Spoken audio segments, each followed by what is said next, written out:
Pag-usapan naman natin mga paps ang oil filter, no?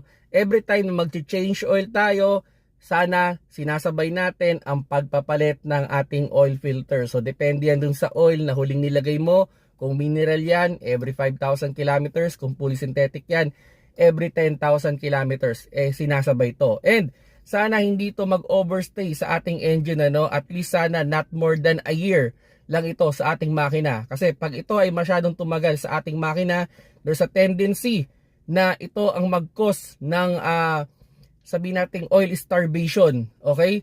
Dahil yung filter natin ay pwedeng tumigas na or barado na. So dapat sinasabay talaga to sa pagpapalit ng oil, no? Now, sa installation nito, just an idea, no? Dito lalagyan natin siya ng oil. Pupunasan na. Puras lang.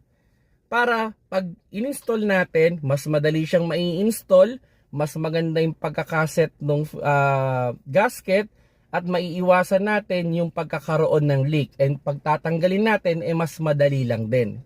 Hindi siya didikit. Okay? And pag tayo ay magsisetup nito, mas okay din na lagyan din natin ng oil sa loob. Kung paangat yung installation, at least sana mga 1/2. Kung pahalang naman, kahit mga 1/4 lagyan natin. Pero pag pataob, wag natin lalagyan, tatapon lang, 'di ba? And pag tayo ay ang idea nun para maiwasan natin yung oil starvation, ano? Kasi pag nag-start ang ating makina, yung oil hindi naman yan dadaan muna sa filter.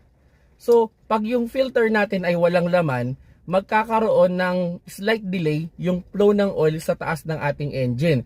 Kumbaga, pupunuin niya muna to bago pa mag-flow. So yung few seconds na yon, pwedeng tumaas yung wear and tear ng mga parts natin sa ibabaw, at ang effect, mas mabilis siyang pwedeng masira.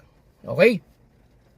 Now, sa pag-setup nito, siguraduhin ninyo, bago nyo isalpak, malinis yung lagayan niya. So punasan ninyo, okay, or tingnan nyo mabuti, and siguraduhin nyo hindi na iwan yung old na gasket. Okay? Kasi may mga pagkakataon pwedeng maiwan to. So pag in-install niyo na may gasket, maglilik yan. Okay? So dapat inaano niya yan. Chine-check up niyo, nililinis niyo. Then, sa pag-setup nito, pwedeng hand tight or pwede namang may tools. Pag hand tight, okay, ganito yung pinaka-idea. Once na nag-set na, okay, so inikot mo na and kumapit na itong gasket, you need to turn it around 3/4. Okay? Turn it 3/4. Or kung sa orasan yan, from 12 to 9. Okay?